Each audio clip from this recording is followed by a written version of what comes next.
यार नमस्कार, मैं हूं प्रदीप विश्वकर्मा और आप देख रहे हैं दोपहर का दंगल। दोपहर के दंगल में हम बात करेंगे मजदूरों के मौत का जिम्मेदार कौन की।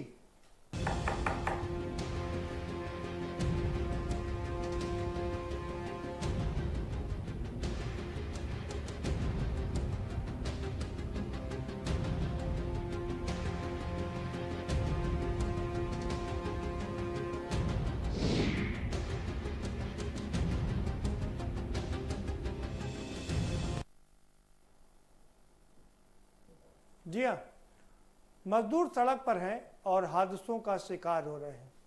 कभी ट्रेन में कट रहे हैं, तो कभी ट्रक की चपेट में आकर के मर रहे हैं, तो कभी डीसीएम और ट्रक की टक्कर से मौत हो रही है, और कभी उनके ट्रक पर हाई टेंशन तार गिर जा रहा है, उससे मौत हो रही है। और क्या कभी दूसरी तरीके से, यानी कि हर तरफ अगर आलम है तो मजदूरों की बेहाली का आलम है और उनकी मौत लगातार जारी है। अब सबसे बड़ा सवाल यही है कि आखिर मजदूरों की इन मौतों का जिम्मेदार कौन है। कल एक बार फिर से रात में आज सुबह 3:30 बजे औरैया में एक डीसीएम और ट्रक में टक्कर हो गई, जिसमें 24 मजदूरों की मौत हो गई। 24 मजदूर मौत के आगोश में समा गए। आप सोचिए, इन 24 मजदूर अपने परिवार की रोजी रोटी कमाने के लिए बाहर गए थे, वापस अपने परिवार से मिलने के लिए जा रहे थे, लेकिन उनको यहीं रास्ते में ही मौत का शिकार होना पड़ा।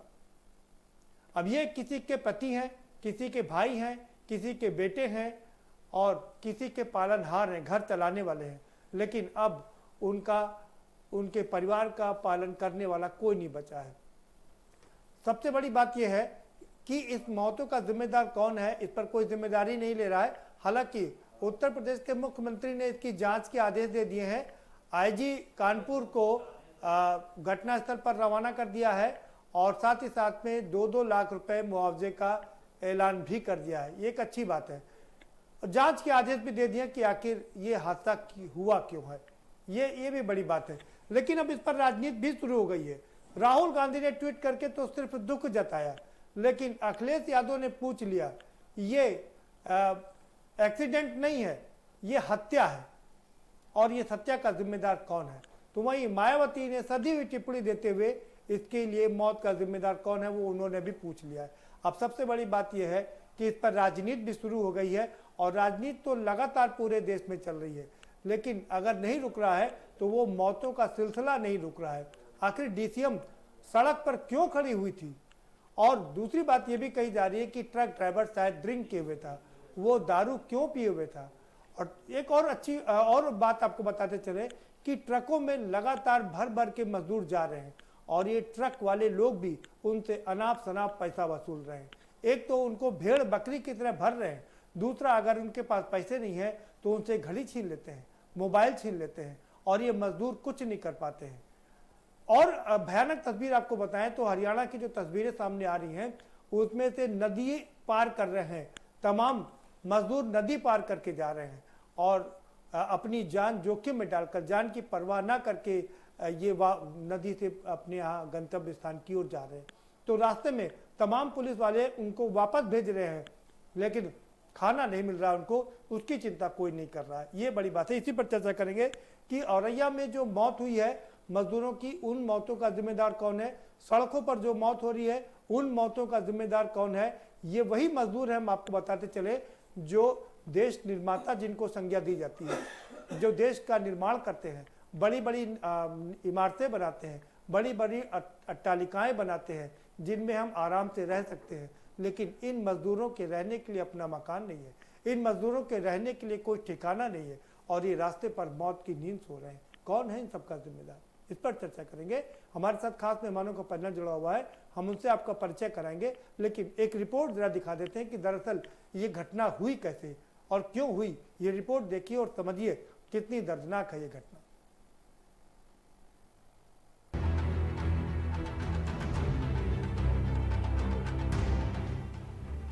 देश दुनिया में चल रहा कोरोना काल और भारत में लगा लॉकडाउन मजदूरों के लिए मातम काल बनकर सामने आया है। शनिवार तड़के औरैया में जो हादसा हुआ उसने पूरे देश को सोचने पर मजबूर कर दिया है कि आखिर मजदूरों का गुनाह क्या है जिसकी सजा इन्हें जान देकर चुकानी पड़ रही है। उत्तर प्रदेश के औरैया जिले में प्रवासी मजदूरों से भरी डीसीएम में ट्रक ने टक्कर मार दी जिसमें 24 मजदूरों की दर्दनाक मौत हो गई। घटना में 15 लोग घायल बताए जा रहे हैं। जिला प्रशासन के अधिकारियों ने मौके पर पहुंचकर घायलों को रेस्क्यू किया जिन्हें जिला अस्पताल और सैफई पीजीआई भेजा गया है। तो वहीं मुख्यमंत्री योगी आदित्यनाथ ने घटना की जांच के आदेश दिए हैं, जबकि डिप्टी सीएम दिनेश शर्मा ने भी हादसे पर दुख जताया है। लेकिन ये हादसा वास्तव में दुखद है। माननीय मुख्यमंत्री जी ने संज्ञान में लेते हुए त्वरित कार्रवाई की है कि बॉर्डर के दोनों जो एसएचओ थे उनको निलंबित किया है। साथ में जो मथुरा जिधर से होके आए थे, मथुरा आगरा के एसएसपी और एएसपी और एडी जोन से आगरा के, उनसे स्पष्टीकरण मांगा गया है। और इस चीज़ को संज्ञान में लेते हुए मुख्यमंत्री जी ने 2-2 लाख रुपए जो मृतक हैं उनको और 50-50 हज़ार रुपया जो घायल हैं उनके परिजनों को उपलब्ध कराने की भी सिफारिश की है। शुरुआती रिपोर्ट के मुताबिक मजदूरों को लेकर आ रही डीसीएम को ट्रक ने टक्कर मार दी जिसमें ये मजदूर सवार थे। बताया जा रहा है कि डीसीएम सड़क पर खड़ी थी, तभी एक बेकाबू ट्रक ने उसमें टक्कर मार दी, जिसके बाद कई थानों की पुलिस मौके पर पहुंची और राहत बचाव कार्य में जुट गई। गंभीर रूप से घायलों को कानपुर के हैलेट अस्पताल में रेफर किया गया। घटना को देखते हुए मृतकों की संख्या में इजाफा होने की आशंका है। 15 रेफर हुए हैं और 20 भर्ती हैं। हम किस हाईवे की किस जगह का मामला है ये? मेहोली गांव है। घटना शनिवार तड़के 3:30 बजे की है। प्रदेश के मुख्यमंत्री योगी आदित्यनाथ ने इस घटना पर गहरा दुख जताया है और पीड़ित परिवारों के प्रति संवेदना जाहिर की है। मुख्यमंत्री ने सभी घायलों को फौरन उचित इलाज मुहैया कराने का निर्देश दिया है।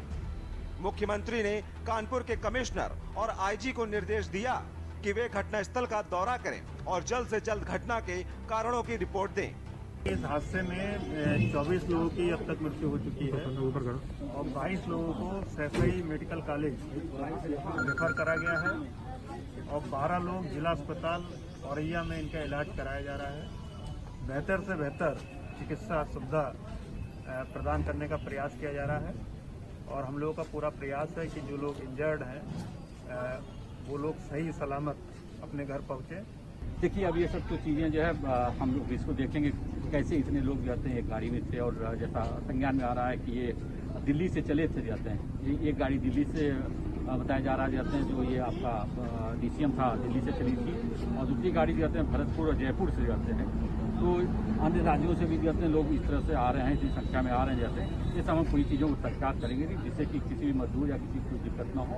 इन सभी बातों में जाते हैं हम आपको अवगत कराएंगे। वहीं मामले में दूसरी सियासी पार्टियों ने लापरवाह अफसरों पर निशाना साधते हुए सरकार से कार्रवाई करने की अपील की है।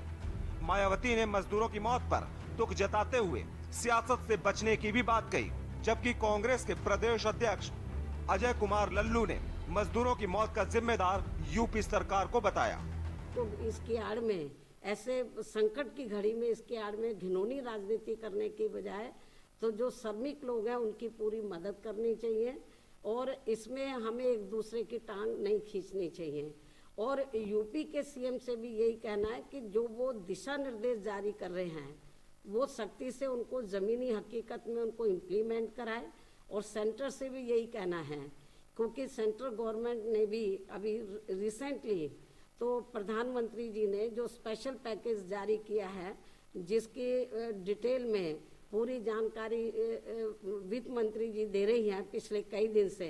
मजदूरों के बारे में भी उन्होंने बहुत कहा है कि हम इतना पैसा दे रहे हैं, लेकिन वो सही मायने में उन तक पहुंचना चाहिए। एग्जाम्पल हमारे सामने है कि उनको हॉस्पिटल पहुंचा दिया जाए, लेकिन एक वाक़ा तो ऐसा है कि आज बच्चा पैदा हुआ, एक दिन के बाद वो बेचारी पैदल जा रही है। ये मैं समझती हूँ मानवता इंसानियत भी थोड़ी होनी चाहिए केंद्र और राज्यों को। साथ इस तरह की घटना होने पर मजबूर किया है। आप पूरी तरह जिम्मेदार हैं, पूरा देश देख रहा है, देश आपको माफ नहीं करेगा। कल प्रेस वार्ता में मुख्यमंत्री जी कह रहे थे कि हम श्रमिक भाइयों के साथ खड़े हैं। आखिर आपके दावे की पोल तो पूरी तरह खुलती चली जा रही है। श्रमिक आज भी पैदल बड़े मात्रा में चलने का काम कर रहा है, न उनके लिए भोजन की कोई व्यवस्था है, न पानी की व्यवस्था है। घटनाएं दिन पर दिन रोज बढ़ती जा रही हैं। रोज कहीं ना कहीं श्रमिक आज कभी ट्रकों से, कभी किसी गाड़ियों के नाते उनकी मौतें हो रही हैं। औरैया में मजदूरों की मौत पर अखिलेश यादव ने योगी सरकार पर ट्विटर के जरिए हमला बोला और मजदूरों की मौत को हत्या बताया। अखिलेश यादव ने उत्तर प्रदेश के औरैया में सड़क हादसे में 24 से भी अधिक गरीब प्रवासी मजदूरों की मौत पर अवर्णनीय दुख, घायलों के लिए दुआएं, सब कुछ जानकर, सब कुछ देखकर भी मौन धारण करने वाले हृदयहीन लोग और उनके समर्थक देखें कब तक इस उपेक्षा को उचित ठहराते हैं। ऐसे हादसे मृत्यु नहीं, हत्या है। हाल के दिनों में पैदल घर के लिए निकले मजदूरों के साथ कई घटनाएं हुई हैं। 2 दिन पहले यूपी के मुजफ्फरनगर और मध्य प्रदेश के गुना में भी ऐसी घटनाएं हुई, जिसमें कई मजदूर मौत के शिकार हुए। बाराबंकी में मजदूरों की मौत ने सोचने पर मजबूर कर दिया कि आखिर इन मजबूर मजदूरों की मौत का जिम्मेदार कौन है। स्पेशल डेस्क के न्यूज। जी हाँ, आखिर कौन है इन मजदूरों की मौत का जिम्मेदार? आंध्र प्रदेश की बात करें तो वहां ट्रक पर हाई टेंशन तार गिर जाता है, 9 मजदूरों की मौत हो जाती है। इसी तरह हम महाराष्ट्र की बात करेंगे, औरंगाबाद में ट्रेन से कटकर 16 प्रवासी मजदूर अपनी जान से हाथ धो बैठते हैं। उत्तर प्रदेश की बात करें तो यहाँ ट्रक और डीसीएम की टक्कर में 24 मजदूर अपनी जान गंवा देते हैं और तमाम लोग घायल हो जाते हैं। इसी तरह ये हादसा सिर्फ 1, 2, 3 हादसे नहीं है। अगर हम गिनाने बैठेंगे तो हादसों की एक लंबी फहरिस्त हो जाएगी। आखिर कब रुकेगी ये फहरिस्त और कब रुकेगा ये मौत का आंकड़ा, इसी पर चर्चा करेंगे। और सबसे बड़ी बात है कि इनका जिम्मेदार कौन है, ये चर्चा है हमारा बिंदु। इस बिंदु पर हम चर्चा करेंगे। हमारे साथ जो मेहमान हैं उनसे आपका परिचय करा देते हैं। हमारे साथ के शुक्ला साहब जुड़े हुए हैं, कामगार मोर्चा के अध्यक्ष हैं, स्वागत है आपका। जनार्दन मिश्रा हमारे साथ जुड़े हुए हैं, वरिष्ठ पत्रकार हैं, आपका भी स्वागत है। 2 खास मेहमान हमारे साथ कानपुर स्टूडियो से जुड़े हुए हैं। पवन गुप्ता कांग्रेस के वरिष्ठ नेता हैं, आपका स्वागत है। और मजहर नकवी साहब भी जुड़ चुके हैं, राजनीतिक विश्लेषक हैं, आपका भी बहुत स्वागत है मजहर नकवी साहब। धन्यवाद। और अब से कुछ देर बाद हमारे साथ एक और खास मेहमान जुड़ेंगे, बीजेपी के केसी जैन साहब भी हमारे साथ में जुड़ रहे हैं और जब वो जुड़ेंगे तो हम उनसे आपका तारुफ जरूर करवाएंगे। फिलहाल सीधा रुख करते हैं के शुक्ला साहब का। के शुक्ला साहब, कौन है इन मजदूरों की मौत का जिम्मेदार?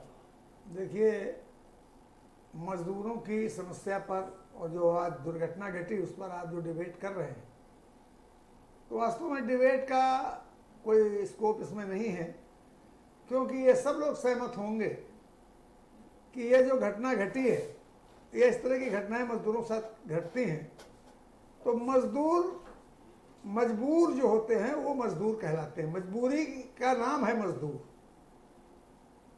और अगर हम देखें शुरू से लेकर आज तक जो भी सरकारें रही, सरकारों की प्रायोरिटी में कभी मजदूर नहीं रहता है। किसान रहते हैं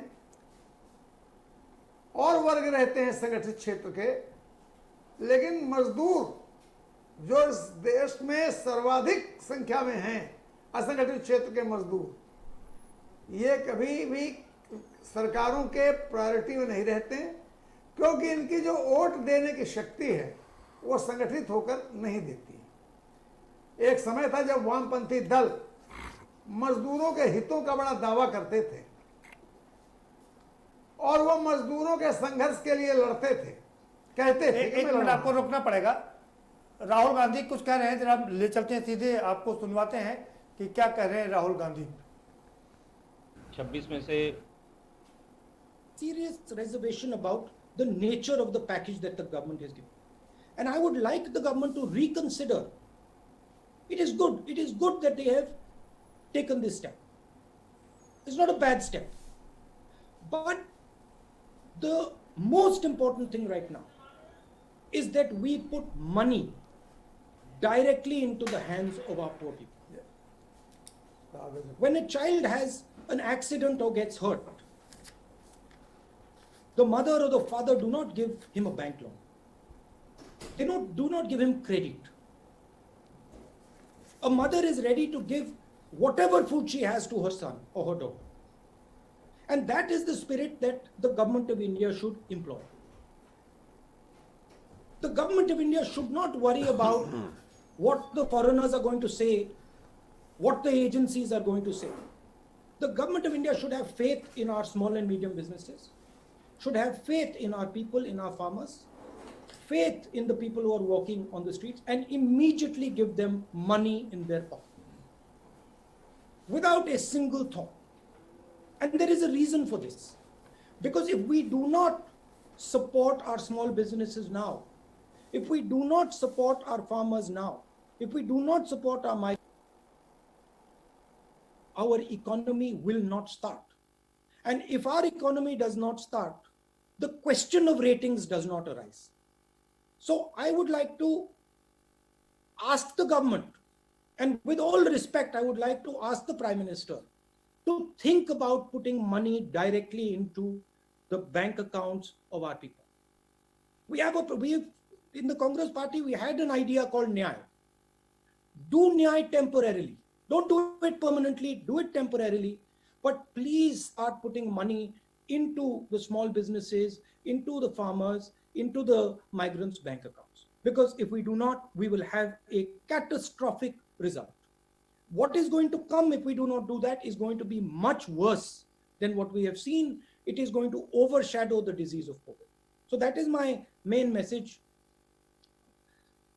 I'd like to say two other things. One, there have been numerous tragedies. There have been tragedies where people have died, and I would like to offer my condolences to all those people, those families who have lost loved ones. And finally, one point about the lockdown. The lockdown is not a simple thing. We have to, when we open the lockdown, we will have to open the lockdown and we will have to make a transition. It is very important that we open the lockdown intelligently and carefully without sacrificing the vulnerable people. We cannot sacrifice our old people. We cannot sacrifice our people who have diabetes, heart disease, hypertension, kidney disease. We have to protect them. And it is the primary duty for everybody to do that. Hindi में भी ये आखिरी बात बोल देता हूं, जहां तक लॉकडाउन का सवाल है, लॉकडाउन एक ऑन ऑफ स्विच नहीं है. लॉकडाउन को समझदारी और होशियारी से हमें लिफ्ट करना है, ध्यान से लिफ्ट करना है. ये एक इवेंट नहीं है, ये एक प्रोसेस है और इसको हमें ध्यान से, होशियारी से और समझदारी से लिफ्ट करना है. और सबसे जरूरी बात, जो हमारे वनरेबल लोग हैं, जो बुजुर्ग लोग हैं, जो हार्ट पेशेंट्स हैं, जो लंग डिजीज के पेशेंट्स हैं, जो हाइपरटेंशन के पेशेंट्स हैं, जो किडनी डिजीज के पेशेंट्स हैं, उनकी रक्षा हमें कर कर ये लॉकडाउन हटाना है. तो ये मेरा ओपनिंग स्टेटमेंट था. अब आप कोई भी सवाल पूछिए. धन्यवाद. बहुत बहुत शुक्रिया सर. सर, श्री केसी वेणुगोपाल जो जनरल सेक्रेटरी है आईसीसी ऑर्गेनाइजेशन है, he has also joined you. We welcome him also to this special press conference. May I, sir, begin I thought you were saying KC Venugopal is going to ask me a question. Of course, I'm sure he has plenty of questions that he asks all of us, sir. बताइए. उत्तर प्रदेश से ABP Ganga से अनुभव शुक्ला जी, क्या आप अपना सवाल पूछेंगे?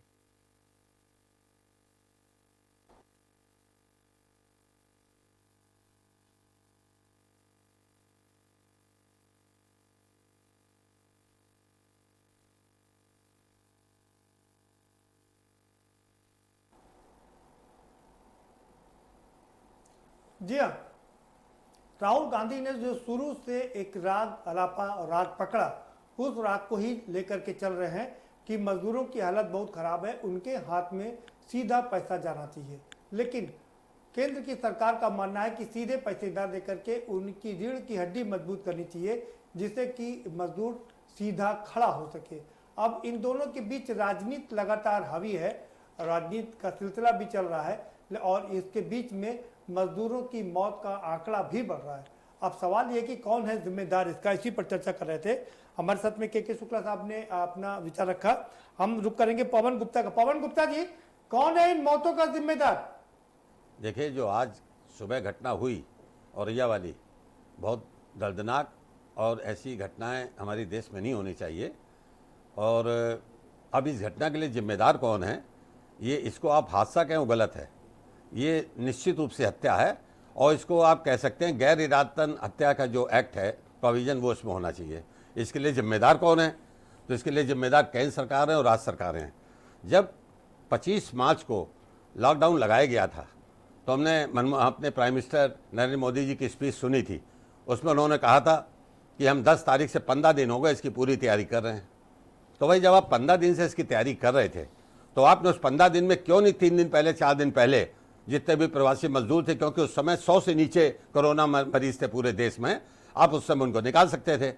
आज आपने जब 4,39,38 केस प्रतिदिन आ रहे हैं, तब आपका जो निर्णय उस समय आपने गलत लिया। बगैर प्लानिंग के आपने लॉकडाउन लागू किया। आपने किसी भी तरह इस बात का विचार नहीं किया कि प्रवासी मजदूरों का क्या होगा, वो कहाँ जाएंगे, और उनको आज आप निकाल रहे हैं। स्थिति उत्तर प्रदेश में 23 जिले पहले बिल्कुल शून्य थे। उसके बाद जब प्रवासी मजदूर आने लगे तो 13 रह गए। 13 बाद परसों जाके 100% जिले यूपी के हो गए, क्योंकि प्रवासी मजदूर वहां से आ रहे हैं, वो लेके आ रहे हैं। 4-4 हजार के टाइम पे लेके आना और शून्य के टाइम पे लेके आना, दोनों बड़ा अंतर था। ये 100% मूक दर्शक बनी सरकार देख रही केंद्र की, और राज्य सरकारों पर हासियत है। राज्य सरकार केंद्र की तरफ मुंह ताके देख रही है, और दोनों जने कोई ऐसा एक नीति और कोई एक नियम, एक कायदा नहीं बना पा रहे हैं जिससे इन प्रवासी मजदूरों को संरक्षण दिया जाए, मदद की जाए। मैं आपको बताना चाहता हूं, मैं रोज इनकी मदद के लिए जा रहा हूं, पुलों पर जा रहा हूं।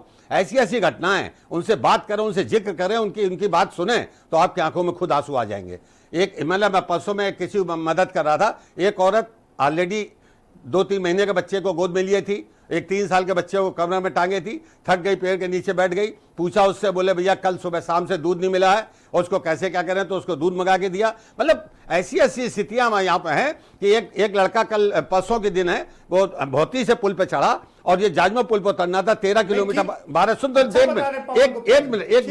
12 किलोमीटर की जगह थी, पानी से प्यासे में गिर गया वो, और जो पीछे लड़के आ रहे उनके पास भी पानी नहीं था। ये तो खैरियत हम लोग वहां पहुंच गए थे, उसको उसमें एक ट्राली में लदवा के भिजवाया, पानी दिलवाया, तब जगह। ऐसी स्थिति के लिए जिम्मेदार कौन है? कौन इसकी जिम्मेदारी लेगा? इस बात को सोचना पड़ेगा। आपने उनके लिए निर्णय नहीं लिया। और दूसरा सबसे वो कहते हैं कि जो गरीब जहां पे, मजदूर जहां पे था उसके मालिक देंगे, किराए देंगे, उनको रहने की जगह देंगे। अरे वो संगठित क्षेत्र के मजदूर हैं, जैसा कि अभी हमारे पुत्र मित्र कह रहे थे, असंगठित क्षेत्र जिसके 92% लोग देश में, जिसमें दिहाड़ी मजदूर हैं, रिक्शा चालक हैं, ऑटो चालक हैं, ठेलिया वाले हैं। आपके पास आएंगे। हाँ जी, आएंगे। के शुक्ला साहब, पहले सबको शामिल कर लेते हैं, फिर आते हैं। मजहर नकवी साहब, आपकी नजर में कौन है इन मौतों का जिम्मेदार? सबसे पहले तो हादसे पर अपनी हार्दिक संवेदना व्यक्त करता हूं। और देखिए प्रदीप जी, इसमें ठोस रणनीति का अभाव एक शब्द में अगर कहा जाए तो वो काफ़ी होगा। 14 अप्रैल से लेकर आज के दिन तक समय समय पर केंद्र सरकार द्वारा जारी दिशा निर्देश, लेकिन ऐसे निर्देश के जिसमें ये कि अंतर जनपदी जो है वो स्थानांतरण हो सकता है, मूवमेंट हो सकता है, या इंटर स्टेट ट्रांसफ़र हो सकता है, लेकिन इस बात का कोई उल्लेख नहीं कि कैसे होगा, ट्रेन से होगा, बस से होगा। एक असमंजस की स्थिति में मजदूर हो गया है। मैं उदाहरण देना चाहूँगा जम्मू कश्मीर का। वहाँ पर 10% मजदूरों को औद्योगिक इकाइयाँ खुलवाकर जो है समायोजित कर लिया गया। आज राज्यों के पास पैसा नहीं है, केंद्र उनको पैसा नहीं दे पा रहा है, इसलिए ये कहना है कि उनके खाते में पैसा चला जाएगा, इसकी संभावना मुझे क्षीण नजर आती है। और इस हादसे के लिए देखिए, हम कहते हैं कि खाली केंद्र सरकार जिम्मेदार है, राज्य सरकार जिम्मेदार है, तो मेरा सीधा सीधा ये कहना है कि हम इस दुविधा और या आघातपूर्ण बीमारी के लिए तैयार नहीं थे, और तैयारी ना होने के कारण आज हम जो है पसोपेश में पड़े हुए हैं और हमारी समझ में नहीं आ रहा है कि हम क्या करें। मैं एक शेर जरूर पढ़ना चाहूँगा, 2 मिनट का वक्त लगेगा, कि जिस राह पर राही बेझिझक चलता जाता है, उसे बनाने में मजदूरी पसीना बहाता है, उसे तो सोना भी नसीब नहीं होता। फुटपाथ पर घर खता हो जाए तो किसी गाड़ी से कुचला जाता है। औरैया में हमको ये भी देखना होगा कि जो लोग मरे हैं उनकी कोई खता भी नहीं थी और फिर भी वो मौत की आगोश में चले गए। इसमें जो जांच हो रही है ये बिल्कुल 48 या 72 घंटे में पूरी हो जाना चाहिए और अनुकरणीय कार्रवाई मुख्यमंत्री जी को करना चाहिए। 2 लाख रुपए मिलेंगे, उससे कुछ दिन उनका काम चला जाएगा। लेकिन किसी की भी एक बार की मदद करने से किसी का जीवन जो है ना तो वापस आता है, ना उसके परिवार का जीवन पुनः पटरी पर लौट के आ पाता है। ठीक है, ठीक है। हमारे साथ में जनार्दन मिश्रा भी जुड़ हुए हैं, वरिष्ठ पत्रकार हैं। हाँ जनार्दन जी, आप क्या कहेंगे, इन मौतों का जिम्मेदार कौन है? प्रदीप जी, ये अनिश्चितकालीन एक युग है और यहाँ पर अनिश्चितता के एक दौर में ये जो घटनाएं हो रही हैं, जैसे कहा जा रहा है कि हम तैयार नहीं थे, तो ये जो बीमारी है इसके लिए पूरे विश्व में कोई भी तैयार नहीं था। जो सबसे ज़्यादा अपने आप को डेवलप्ड और सबसे ज़्यादा संगठित और सबसे ज़्यादा एडवांस्ड मेडिकल साइंसेज में और मेडिकल उसमें मानते हैं, उनके यहाँ भी हादसे ऐसे हुए हैं कि वो खुद को संभाल नहीं पा रहे हैं। तो ये स्थितियां इस तरह से निकल के आई। हालांकि देखने को अभी ये जरूर मिल रहा है कि पॉलिटिकल विल जरूर है। राज्य सरकारें, केंद्र सरकार एक फरमान जारी करते हैं, वो कोशिश कर रहे हैं जो बार बार देखने को मिल रहा है। लेकिन जमीनी स्थिति पर, जमीनी स्तर पर आप जब देखते हैं तो परिस्थितियां कुछ डिफरेंट हैं। उसका कारण क्या है? क्या उसका इम्प्लीमेंटेशन नहीं हो पा रहा है? क्या अधिकारी उसे सीरियसली नहीं ले रहे हैं? और किस तरह की स्थिति, क्योंकि देखिए बहुत पहले भी ये बात बोली गई थी कि हर डिस्ट्रिक्ट में जो बाहर से लोग आ रहे हैं उनको क्वारंटाइन किया जाएगा, लेकिन उसकी स्थिति क्या है, वो अभी कहां पहुंचा है? और जब ऐसा हो रहा था तो कैसे ये लोग इतने बड़ी संख्या में बढ़ते जा रहे हैं? क्यों उनको खाना पानी या इस तरह की जरूरत की चीजें नहीं मिल पा रही है? रोज हादसे हो रहे हैं। देखिए जब इस तरह की परिस्थितियां आती हैं जहां पर हमारे हाथ से बाहर की चीजें हैं, तो हमें भी अपनी पूरी समझ के साथ में और सरकार को भी अपनी पूरी ताकत के साथ में लड़ना पड़ेगा। मैं राजनीतिक बिंदु से ये कहना चाहूंगा, देखिए ये हादसे हुए हैं, बहुत ही मार्मिक घटना है। कई परिवारों ने अपने जो कमाऊ पूत हैं उनको गवा दिया है, कई बच्चों ने अपने माता पिता को गवा दिया। तो ऐसी स्थिति में राजनीति करना मुझे नहीं लगता कि ये अच्छी चीज होगी। मुझे लगता है बीएसपी प्रमुख मायावती जी ने जो भाषण दिया है वो सराहनीय है। उन्होंने कहा कि चीजों को संभालने का प्रयास करना चाहिए, एक दूसरे की टांग खींचने से यहाँ पर कुछ हासिल होने वाला नहीं है। ठीक है, टांग खींचने से हासिल होने वाला नहीं, लेकिन सवाल ये उठता है कि घर में बैठ के ट्वीट करने से भी क्या हासिल होगा? इतना बड़ा संगठन है, देश का बड़ा संगठन भी है उनके पास में और बहुजन का संगठन है। क्या उनको कुछ करने के लिए बाहर नहीं निकलना चाहिए, या अपने लोगों को सिर्फ पैसा दे देने से काम चलेगा? क्या मदद करने के लिए बाहर नहीं आना चाहिए? ये भी अपने आप में एक बड़ा सवाल है। चर्चा जारी रखेंगे, एक छोटे से ब्रेक के बाद इस चर्चा को बढ़ाएंगे आगे। और सबसे बड़ा सवाल ये है कि अब इस हादसे पर तमाम लोग आंसू भी बहा रहे हैं और एक दूसरे को कटघरे में खड़ा भी कर रहे हैं। लेकिन सबसे बड़ा सवाल यही है कि आखिर ये सिर्फ औरैया की बात नहीं है, ये औरंगाबाद की बात भी है, ये मुजफ्फरनगर की बात भी है, ये तमाम और जिलों में जो हो रही है मौत उनकी बात भी है। आखिर इन मौतों का जिम्मेदार कौन है? इस चर्चा को आगे बढ़ाएंगे, लेकिन एक छोटे से ब्रेक के बाद।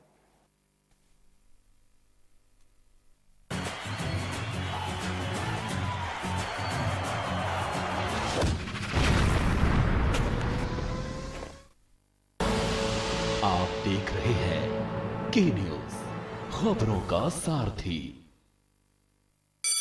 Mount Litra Z School, Unnao, #1 in academics, #1 in sports, best teachers, best result, smart classroom, best transport facility, world class infrastructure के साथ Mount Litra Z School, Unnao। खुदी को आजमाया है तो ये अंदाज आया है, खुदी को आजमाया है तो ये अंदाज आया है।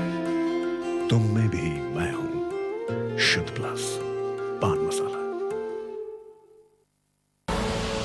आप देख रहे हैं के न्यूज, खबरों का सारथी।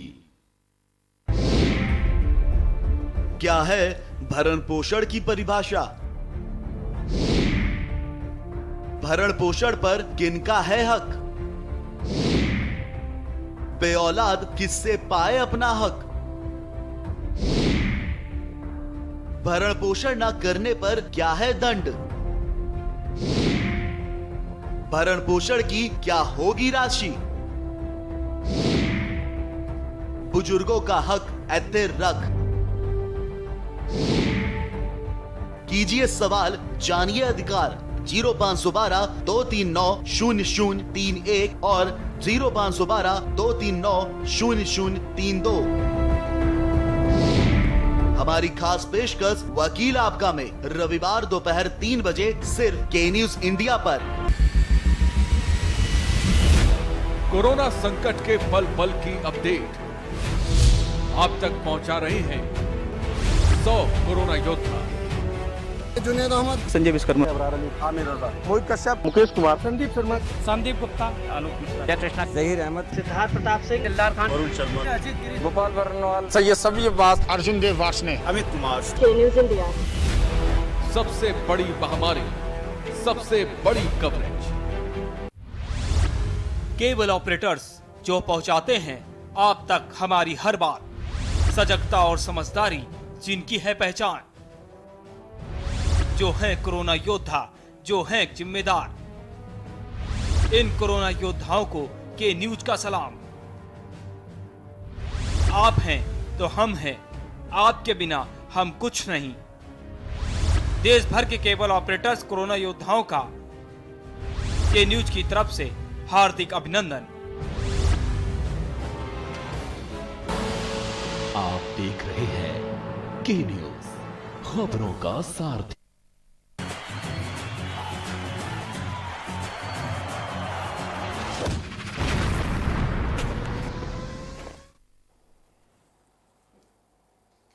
ब्रेक के बाद आपका स्वागत है। और के शुक्ला साहब कुछ कहना चाह रहे थे, मजदूर कामगार मोर्चा के अध्यक्ष हैं। जी के साहब, आप अपनी बात रख सकते हैं। देखिए, अभी जो हमारे कांग्रेस के मित्र और एक राजनीतिक चिंतक के रूप में जो सज्जन बैठे हैं, जिनकी राजनीतिक पृष्ठभूमि में मुझे जानकारी नहीं है, वो जो बोल रहे थे तो मुझे बड़ा दुख हुआ कि इस दुख भरी बेला में जब हमको इस समस्या के निदान पर और इस समस्या के गंभीरता पर विचार करना चाहिए था, तो कहीं न कहीं हम राजनीति के शिकंजे में कसकर इसको देखने लगे। मुझे अफसोस है अपने पवन गुप्ता जी के शुक्ला साहब पर। के शुक्ला साहब, आप जरा उन मजदूरों पर भी अफसोस जता दीजिए। मैं भी बता रहा हूँ, मैं उन पर भी थोड़ा दुख जताने की जरूरत नहीं है। आप तो कामगार मोर्चा के अध्यक्ष आपको मैं कामगार मोर्चे के रूप में कह रहा हूँ, लेकिन जो राजनीति होनी चाहिए वो राजनीति नहीं होनी चाहिए। क्यों नहीं होनी चाहिए? चाहे मैं क्यों नहीं होनी चाहिए बता रहा हूँ। आप हमको पहले ये बताएं, आखिर कोई भी सरकार हो, कांग्रेस की रही हो, भाजपा की रही हो, समाजवादी पार्टी की रही हो, कहीं से भी कोई सरकार रही हो, कोई भी सरकार, मैं पहले ही कह रहा था कि श्रमिकों के प्रति संवेदनशील नहीं है। क्यों नहीं है भाई? आप कामगार मोर्चा के अध्यक्ष, आप क्यों नहीं? मैं कह रहा हूं कि संवेदनशीलता का जो अभाव है, आज हम मजदूरों की जो स्थिति बनी है उसके पीछे यही कारण है। क्या कारण था? अब मैं फिर कहूंगा तो देखिए, जब चूंकि शुरू होती है बात तो फिर वहीं तक जाएगी। 60 साल 65 साल तक जो पार्टी शासन कर रही है, उसके शासन में मजदूर इतना गरीब क्यों है? उसके शासन के रहते हुए मजदूर भुखमरी के कगार पर क्यों है? क्यों अपने गांव से निकलकर बाहर जा रहा है? क्यों अपने शहर को छोड़ रहा है? क्यों अपने प्रदेश को छोड़कर दूसरे प्रदेशों में जा रहा है? ये क्या किसी एक प्रदेश की बात है? कई संख्याओं पे हमें इसको देखना पड़ेगा। प्रदेश की बात है ये, जहां से लोग निकल रहे हैं, मजदूर निकल रहे हैं। यही नहीं, आप यही देखिए ना, जो श्रमिकों के हित का बड़ा दावा करते हैं वामपंथी, उनके पश्चिम बंगाल में, अरे वामपंथी को आदमी ढो रहा है। अब देश में वामपंथी रहे, आदमी ढो रहा है। अरे भाई, यानी आप जबरदस्ती की बात कर रहे हैं। वामपंथी देश में रहे नहीं, किसी प्रदेश में उनकी सरकार नहीं, केरल को छोड़ करके आप वामपंथियों को कोस रहे हैं। अगर आप आदमी को उसके गांव में रोजगार दें, अगर उसके अगल बगल वामपंथी देती है इस बात के, अगर उसको उनको सरकार से हटा दिया गया, इसीलिए जनता ने उनको हटा दिया, उनकी बात नहीं सुनी उन्होंने। तो उसकी योजना अब मैं जो कह रहा हूं जी, इसीलिए मैंने माननीय मुख्यमंत्री जी को पत्र लिखा है कि निज निर्माण के क्षेत्र में जो कार्य हो रहे हैं, इनको तत्काल प्रभाव से चालू करने की घोषणा सरकार को करनी चाहिए।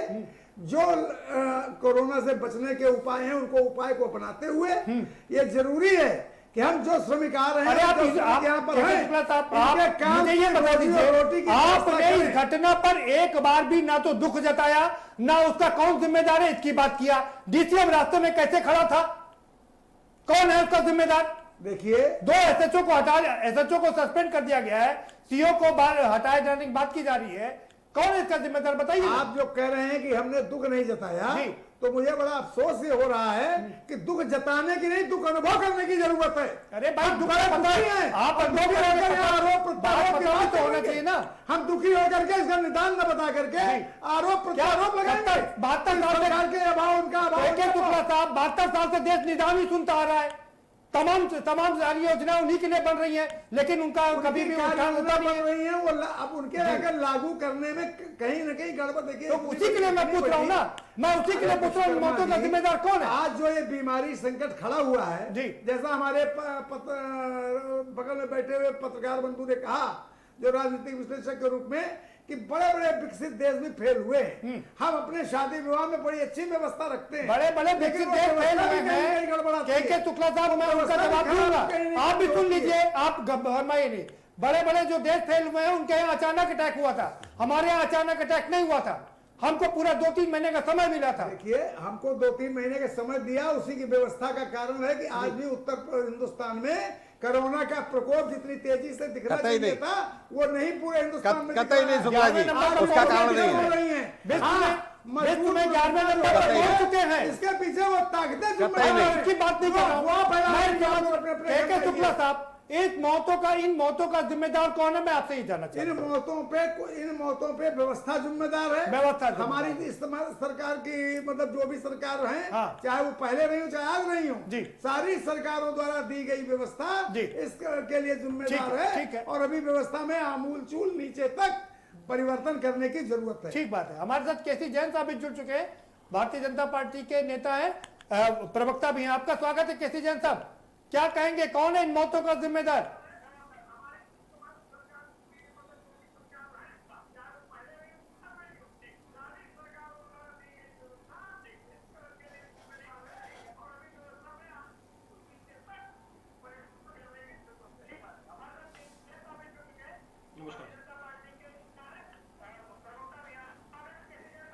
जी नमस्कार।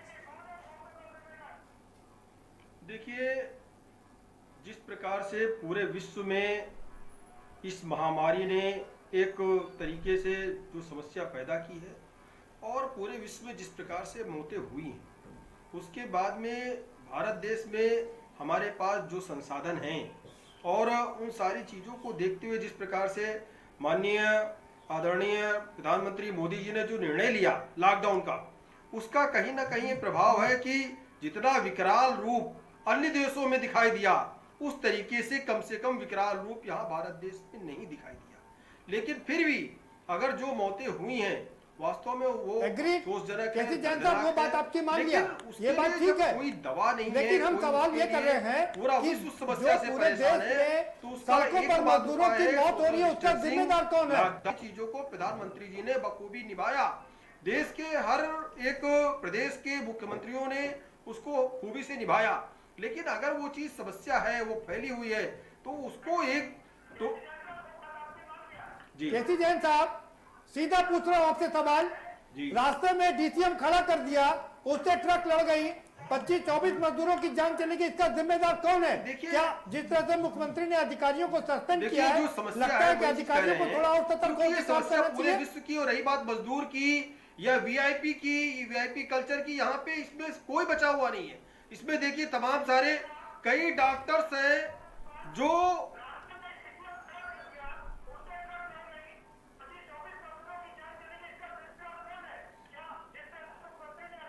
और बोल रहे नहीं बिल्कुल, देखिए माननीय मुख्यमंत्री जी ने सख्त निर्णय लिया है, लेकिन अगर किसी भी अधिकारी की कहीं पे लापरवाही दिखाई दे रही है, उसके खिलाफ तत्काल एक्शन लिया जा रहा है। लेकिन जो घटना हुई है वास्तव में दर्दनाक घटना है, इस प्रकार से घटनाक्रम नहीं होना चाहिए था, और अधिकारियों की जो लापरवाही, अगर कहीं पे भी नाबात की भी लापरवाही है तो उसको लेकर के तत्काल कार्रवाई भी हुई है। लेकिन जो जागरूकता है जनता के बीच की जागरूकता है और लोगों के बीच भी जागरूकता है। इतनी बड़ी समस्या है, पूरे विश्व की समस्या है, इसको ध्यान में रखते हुए जनता को भी जागरूक रहने की आवश्यकता है। जागरूकता का लेकिन क्या सिर्फ और सिर्फ सरकार के भरोसे, जब भूखों सिर्फ और मरने सिर्फ की नौबत अधिकारियों आ के जाएगी तो भरोसे इतनी बड़ी क्या समस्या, करेंगे? इतनी बड़ी महामारी से निपटा नहीं जा सकता है। अभी देखिए जो रेल ट्रैक पे जो मजदूर आ गए थे, वो भी दर्दनाक हादसा हुआ, कहीं का भी हो, किसी की भी लापरवाही रही हो। लेकिन लगातार जब जो है सरकारें लगातार निवेदन कर रही हैं कि इस तरीके के घटनाक्रम ना हो।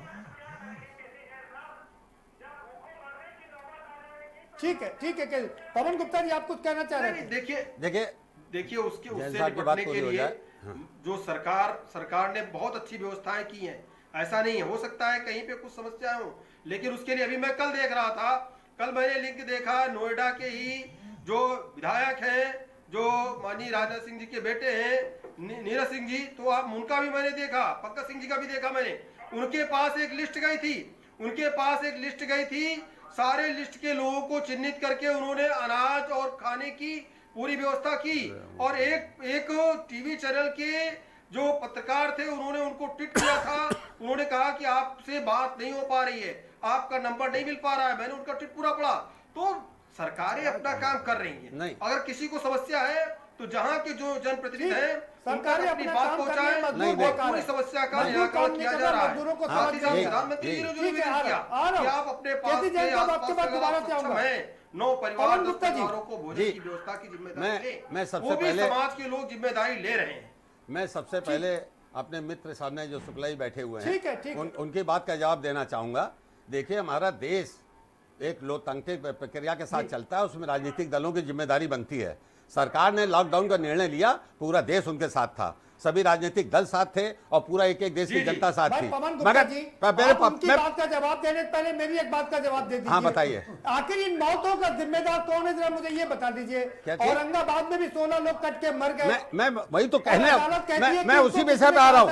ये शुक्ला जी ने जो बात कही, मैं उसी उस विषय पे कहने आ रहा हूँ कि जब इन्होंने मैंने तो प्राइम मिनिस्टर की स्पीच सुनी, उन्होंने कहा 10 मार्च से 25 मार्च तक की हम पूरी तैयारी करते रहे और तब जाके हम आज रात को 12 बजे से लगा रहे हैं। तो 15 दिन में आपने क्या तैयारी की थी? सबसे बड़ी 2 प्राथमिकताएं थी कि लोगों के पास गल्ला पहुंचे, अनाज पहुंचे, और दूसरा कि प्रवासी मजदूरों को निकालें। आपने प्रवासी मजदूरों को हम इसी बात पर लड़े रहेंगे कि केंद्र सरकार ने ये कहा, राज्य सरकार ने ये कहा, प्रदेश सरकार ने ये कहा, हम कब तक इस पर लड़ते रहेंगे? नहीं, और कौन लड़ेंगे? इनको बताएंगे तो ठीक कैसे होगा?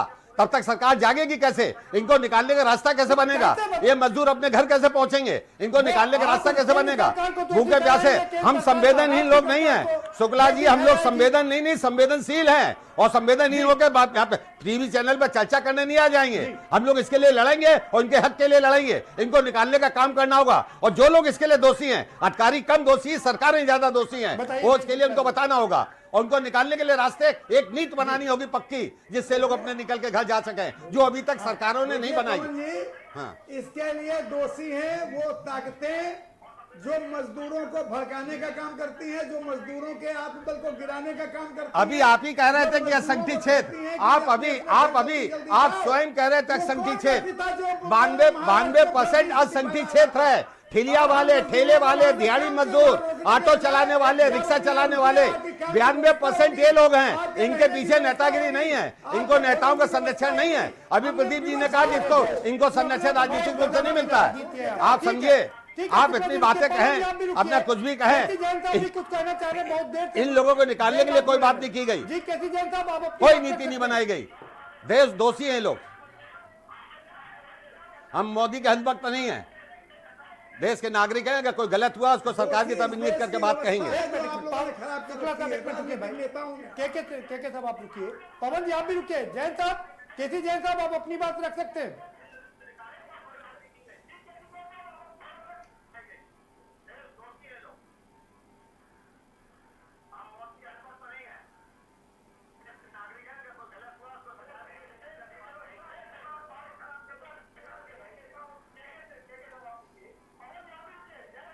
जी नहीं देखिए जो बात अभी कह रहे थे महानुभाव, तो उनकी बात तो एक बार मान भी ली जाए, लेकिन जो बात है कि मजदूरों को पहुंचा के मानेंगे, उनके लिए लड़ रहे हैं, उनके लिए हम करेंगे, सारी बातें ठीक है, लेकिन सरकार ने क्या किया, सरकार के कदमों की जो अच्छे कदम उनकी सराहना भी होनी चाहिए। हाँ, ये जरूर एक हादसा था और एक बड़ी घटना थी। देखिए अगर रेलवे ट्रैक है, सरकार की सराहना हो गया जैन साहब रोज हो उसके रही बाद है, वहाँ पे ट्रेन आ गई अचानक, पूछ रहे हैं कि आखिर हादसा है। सरकारें इतना इसके लिए काम ये कर रही कहना है, कि केंद्र सरकार से मिलाकर राज्य सरकारें, सरकार तो फिर ये मजदूर मर क्यों रहा है? जिम्मेदार है।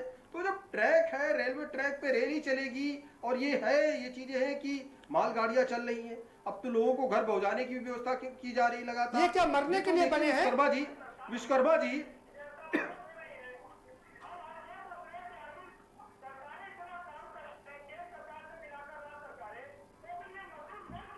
नहीं, देखिए विश्वकर्मा जी कि जो लोग, जो मजदूर जहाँ पे फंसे हुए उनको लगातार लाने की व्यवस्था हो रही है। हर एक स्टेट में अगर एक जगह के मजदूर हैं तो उनको उनके घर पहुंचाने की लगातार व्यवस्था की जा रही है। आज 1.25 महीने हो गए हैं, आपके लॉकडाउन को 52 दिन हो गए हैं आज, और अभी आपकी कोई अभी आप व्यवस्था की जा रही है। 52 दिन हो गए हैं जी। हाँ, आज 52वां दिन है, पूरे 2 महीने पूरे होने जा रहे हैं। इन स्थितियों में आप कैसे कह सकते हैं? बिल्कुल हम लोगों का काम है इन मजदूरों को उनके घर पहुंचाने का। पवन जी रुकिए, जनार्दन कुछ कहना, आ रहा हूँ आपके पास आऊंगा मजहर साहब, उससे पहले जनार्दन कुछ कहना चाह रहे हैं। हाँ जनार्दन जी बताइए। प्रदीप जी, जो ग्राउंड जीरो रिपोर्ट है वो बहुत ही भयावह है, बिल्कुल, और सराहना और आलोचना में जो समय व्यतीत कर रहे हैं बैठकर, वो इस समय ये समय नहीं है। क्योंकि देखिए अभी आपने जो एक व्यवस्थाएं करी जा रही हैं ये हर आदमी को रोज सुनने को मिलता है, लेकिन आप जमीनी स्तर पर देखते हैं तो स्थिति कहीं पलट है। तो अगर अधिकारी आपका काम नहीं कर रहे हैं, अगर वो चीजें नहीं सही से आ रही हैं, आपने कहा हर जगह क्वारंटाइन हर डिस्ट्रिक्ट में हर ब्लॉक लेवल पे ही बनाए जाएंगे, लेकिन वो अभी तक कुछ जमीनी स्तर पर नहीं आया। बिल्कुल आया आपके पास तो उसकी रिपोर्ट कहाँ है? कुछ तो आप बताइए कि हमने इतने लोगों को किया। आप कह रहे हैं हम बसें रोज चला रहे हैं, लेकिन रोज वहीं पे मजदूर हमें रास्तों में मिलते हैं, रोज वो परेशान है, रोज वो दौड़ रहे हैं। बिल्कुल, तो कहीं न कहीं तो कुछ खेलों में गाय भैंसों की तरह ठूस ठूस कर भरे जा रहे हैं, भेड़ों की तरह ठूस कर भर के जा रहे हैं। WHO पूरा विश्व सोशल डिस्टेंसिंग की बात कर रहा है, एक ट्रक में बिल्कुल जानवरों की तरह लोग भर के जा रहे हैं। आप एक कह रहे हैं कि हम लोग की तैयारियां बढ़िया हैं, आप कह रहे हैं कि हम लोग आगे बढ़ने वाले हैं, हम लोग इस बीमारी से लड़ लेंगे। अगर उस पूरे ट्रक में एक आदमी भी इन्फेक्टेड है तो सोचिए वो कहां तक पहुंचाएगा, और पूरे देश में फैलाएगा, कहां तक फैलाएगा वो। तो इस तरह की चीजों में अगर आलोचना और सराहना से ऊपर उठकर जमीनी स्तर पे काम किया जाए, आलोचना और सराहना से उठना पड़ेगा, ऊपर उठना पड़ेगा। मजहर नकवी साहब क्या कहेंगे आप? देखिए, सबसे पहले तो मैं शुक्ला जी को स्पष्ट करना चाहूँगा कि मेरी कोई राजनीतिक पृष्ठभूमि नहीं है, मेरा किसी राजनीतिक दल से न कभी संबंध था ना आज है। रहा जो बात आपने कही है, तो देखिए अगर सिर्फ हम औरैया की घटना को केंद्रित करें तो बेसिक बात यह है कि DCM वहाँ अगर खड़ी थी तो ये सीधे सीधे नाइट पेट्रोलिंग जो है वो नहीं हो रही थी। हमें ये बात यहाँ याद रखना होगी कि पुलिस के पास आज कोई काम नहीं है सिवाय पेट्रोलिंग के, या जो वहाँ पर हॉट स्पॉट के क्षेत्र में उन्होंने बैरिकेड्स लगाए हैं वहाँ पर मैनिंग करें। उनको ना तो राजनों की इस परवाह है ना चोरी की परवाह है, लेकिन इसके बाद भी अगर वहाँ पर जो है DCM खड़ी हो जाती है, ड्राइवर नशे में धुत होता है, तो हमें लगता है कि ये जो बैरिकेड्स लगाए गए हैं और वहाँ पर जो सो कॉल्ड पुलिसमैन तैनात हैं वो अपनी ड्यूटी का निर्वाह ठीक से नहीं कर रहे हैं। SHO और CO को निलंबित कर दिया गया, ठीक है, लेकिन मैं क्या नाम है पवन जी की बात का समर्थन करता हूं कि त्वरित का जांच करके अगर जरूरी समझा जाए तो गैर इरादतन हत्या निश्चित रूप से कायम होना चाहिए। दूसरी बात यह है कि मैं शुक्ला जी से ये जरूर अपील करूंगा कि वो श्रमिक आंदोलन जो है एक बार फिर से पढ़ लें और ये फिर पता लगाएं कि बंबई, कानपुर और अहमदाबाद में जो मिलें बंद हुई हैं उसके लिए श्रमिक नेता किस सीमा तक जिम्मेदार है, ये भी उतनी ही ईमानदारी से बताएं जितना कि ये सरकारों को कटघरे में खड़ा करते हैं। ठीक है भाई, बाद में उस पर बाद में बात करेंगे, श्रमिक नेता पर बाद में बात करेंगे। केसी जैन साहब आप अपनी बात रख सकते हैं और ये भी बता दीजिएगा कि ये जो अधिकारियों को सस्पेंड किया गया है, आइंदा क्या कुछ और कड़ी कार्रवाई करने का संदेश दिया जाएगा जिससे कि इस तरह की घटनाएं ना हो सके?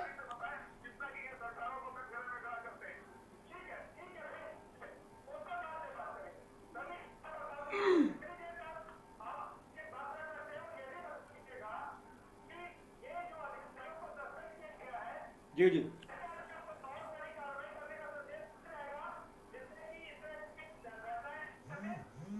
बिल्कुल। देखिए जिस प्रकार से जो घटना हुई वास्तव में उसके लिए सबके अंदर पीड़ा है और उस पर कार्रवाई भी की माननीय मुख्यमंत्री जी ने। आवश्यकता पड़ी तो आगे और सख्त कार्रवाई की जाएगी। उसमें अभी कुछ चीज़ों की रिपोर्ट ली जा रही है, जांच भी की जा रही है। लेकिन जिस प्रकार से अभी हमारे साथी कह रहे थे कि मजदूर इतने दिन से हो गया, इतना समय हो गया, क्या करेंगे वो, तो एक तो जहाँ पे जो मजदूर हैं वहाँ पे उन राज्य सरकारों की जिम्मेदारी है कि उनके लिए सारी व्यवस्था करें, क्योंकि केंद्र सरकार ने पूरा बजट जारी किया है और साथ ही साथ राज्य सरकारों को भी दिशा निर्देश जारी किया है कि वो अपने वहाँ पे जो मजदूर हैं उनकी सारी व्यवस्थाएं करें। उनको चाहे राशन पहुँचाने की व्यवस्था हो, उनको एक भत्ता के रूप में 1000 रुपए 2000 रुपए एक जो सहायता की पैसों की व्यवस्था है, उनकी व्यवस्था राज्य सरकारें करें।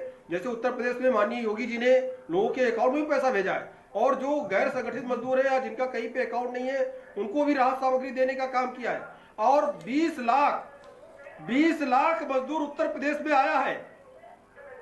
20 लाख मजदूर अगर उत्तर प्रदेश में आया है तो ये एक दिन में नहीं आ सकता है। इस सारे देखिए, अभी आप एक सवाल खड़ा कर रहे थे, सोशल डिस्टेंसिंग का पालन भी करना है, हमको सबको बुलाना भी है वापस, और साथ में इस चीज का भी ध्यान रखना है कि अगर एक भी व्यक्ति, ये बात सही है कि अगर एक भी व्यक्ति कोरोना से पॉजिटिव है तो वो एक विस्फोट की स्थिति ला सकता है। अगर ये संज्ञान में नहीं आया कि वो वास्तव में कोरोना पॉजिटिव क्षेत्र में गया तो विस्फोटक स्थिति पैदा हो सकती है। तो ठीक है के शुक्ला साहब, देखिए मेरा सभी लोगों से नम्र निवेदन है। नहीं, ये आपका डाटा हो सकता है कि 1 करोड़ मजदूर है, 2 करोड़ मजदूर है, लेकिन 20 लाख मजदूर अगर यहाँ पे आया है तो इसको एक दिन में नहीं लाया जा सकता था। और अगर वहाँ पे जल्दबाजी हो रही है, कोई हादसा हो रहा है, 10% मजदूर लाया गया। राज्य सरकारों को देखना चाहिए, धैर्य बंधाने के बजाय वहाँ पे राजनीति हो रही है। जैन साहब 10% मजदूर लाया गया। भीड़ को दिल्ली में इकट्ठा करके भेजा जाती है। जहाँ भी मजदूर हैं, दिल्ली में है, बंबई में है, अहमदाबाद में है, हर जगह मजदूरों के तो सब सरकारें कह रही हम कर रहे हैं, हर जगह सारी सरकारें कह रही हम कर रहे हैं। नहीं, पहले उनको बंधक बना के रखा गया कि हम कर रहे हैं, हमने क्वारंटाइन बना दिया है। सरकारें सरकारी कामों में मजदूरों को खपाने का प्रयास कर रही हैं, लेकिन सरकार कितना भी कोशिश कर ले, सभी मजदूरों को सरकार काम नहीं दे सकती जी। सरकार को काम देने के लिए जरूरी है कि निजी क्षेत्र में, अरे काम की बात ही नहीं है सरकार। के शुक्ला साहब, यहाँ पर काम की बात ही नहीं है। पहले से तो उनको मरने से बचाना है, सुरक्षा की बात है, बाद में दे दीजिएगा। उनको सुरक्षा कैसे हो? अहमदाबाद में काम मिलेगा, रोजी रोटी मिलेगी तो वहां से नहीं चलेंगे। अगर ये दिल्ली में काम उपलब्ध हो जाएगा, रोजी रोटी उपलब्ध होगी तो वहां से नहीं चलेंगे जी। अगर इनको बंबई में काम मिलने लगेगा, रोजी रोटी उपलब्ध होगी तो वहां से नहीं भागेंगे। अरे काम है नहीं तो देंगे कहाँ से? काम तो सारे ठप पड़े हुए हैं। पवन गुप्ता जी जल्दी से फाइनल कमेंट दीजिए, अपना समय खत्म हो रहा है। देखिए, इस पर प्रवासी मजदूर 4 करोड़ हैं, इनको निकालने के लिए रास्ते बनाने चाहिए। एक राष्ट्रीय स्तर पर एक स्पष्ट नीति बननी चाहिए जिसमें राज्य सरकारें टकराए नहीं। मैं आज सुबह टीवी पे सुन रहा था, सब जितने केंद्रीय मंत्री इंक्लूडिंग रेल मंत्री के समेत वो ममता पे आक्रमण कर रहे थे। ममता उनका जवाब दे रही थी, मैं नहीं निकाल रही, ये नहीं कर रहे। अरे इस तरह के आरोप प्रत्यारोप करने का काम बंद करके एक नीति बनाएं और इनको निकालने काम करें जिससे अपने घर सुरक्षित पहुंचे। उसके बाद इनको वापस जाना होगा तो जाएंगे, नहीं जाना होगा नहीं जाएंगे। मैं इनको सुरक्षा देने का काम ये पिता की तरह कार्य करना चाहिए केंद्र सरकार को। ठीक है भाई, समय कम है। जनार्दन जी आप ठीक है। पवन जी, जनार्दन जी, विश्व की सबसे बड़ी डेमोक्रेसी ने सबसे ज्यादा डिसिप्लिन के साथ में एक बड़े लॉकडाउन को सफल बनाया है। देखिए, इसमें कोई शक नहीं है कि अगर किसी को भोजन मिलता रहे तो जैसा प्रधानमंत्री जी ने कहा था, जो जहां है वही रहेगा।